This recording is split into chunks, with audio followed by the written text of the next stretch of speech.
আমাদের মাথা ব্যথা সুন্দর বাংলাদেশ গড়া, কোনো কিছু জ্বালানো পুরানো না। সো আমরা শুধু কথা বলি না ভাই, আমরা কাজ করি এবং আগামীতেও কাজ করে দেখাবো। অন্য কি বলছে কি না বলছে, কে কি জ্বালিয়ে দেবে পুড়িয়ে দেবে, এটা আমাদের মাথা ব্যথা না। মাদক ব্যবসা এবং মাদকের তাণ্ডব, এখানে রাস্তাঘাট নেই, বেশিরভাগ জায়গায় সে রাস্তা তৈরি করা, গ্যাস সংকট, জলবদ্ধতার সংকট, বিদ্যুৎ সংকট, আরও বৃহত্তর তো চাকরি, অনেক পড়াশোনা, অনেক কিছু সংকট আছে। তো এই সংকটগুলোর সমাধান এইটা প্রয়োজন, এবং এই সংকটগুলোর সমাধান একমাত্র আমরাই নিয়ে আসছি জনগণের সামনে।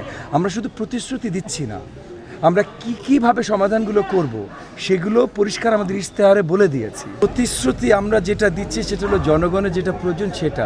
এখানে গতানুগতিক বা অগতানুগতিকের কোনো বিষয় না। জনগণের যেটা প্রয়োজন, জনগণের প্রয়োজন যদি হয় ভাত, আর আপনি নিয়ে আসেন চিপসের প্যাকেট, তাহলে হবে না তো ভাই। সো জনগণের যেটা প্রয়োজন সেটা। জনগণের যেটা প্রয়োজন এখানে সন্ত্রাসমুক্ত জীবনযাপন করা, আপনার কিশোর গ্যাং, চাঁদাবাজি, মাদক ব্যবসা এবং মাদকের তাণ্ডব, এখানে রাস্তাঘাট নেই, বেশিরভাগ জায়গায় সে রাস্তা তৈরি করা, গ্যাস সংকট, জলবদ্ধতার সংকট, বিদ্যুৎ সংকট, আরও বৃহত্তর তো চাকরি, অনেক পড়াশোনা, অনেক কিছু সংকট আছে। তো এই সংকটগুলোর সমাধান এইটা প্রয়োজন, এবং এই সংকটগুলোর সমাধান একমাত্র আমরাই নিয়ে আসছি জনগণের সামনে। আমরা শুধু প্রতিশ্রুতি দিচ্ছি না, আমরা কীভাবে সমাধানগুলো করব সেগুলো পরিষ্কার আমাদের ইশতেহারে বলে দিয়েছি।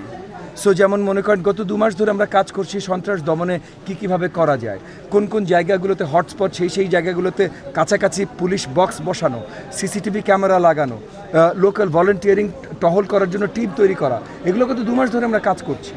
একই সাথে রাজনৈতিক পৃষ্ঠপোষকতা বা ওই যে ভূমিদস্যু যে ব্যবসায়ীরা আছেন বা এই ধরনের ব্যবসায়ীরা আছে তাদের পৃষ্ঠপোষকতায় যে কিশোর গ্যাং গড়ে উঠেছে, এগুলো কীভাবে নির্মূল করা যেতে পারে, সব কিছু নিয়ে আমরা কাজ করছি। সো আমরা শুধু কথা বলি না ভাই, আমরা কাজ করি এবং আগামীতেও কাজ করে দেখাবো। অন্য কি বলছে কি না বলছে, কে কি জ্বালিয়ে দেবে পুড়িয়ে দেবে, এটা আমাদের মাথা ব্যথা না। আমাদের মাথা ব্যথা সুন্দর বাংলাদেশ গড়া, কোনো কিছু জ্বালানো পুরানো না।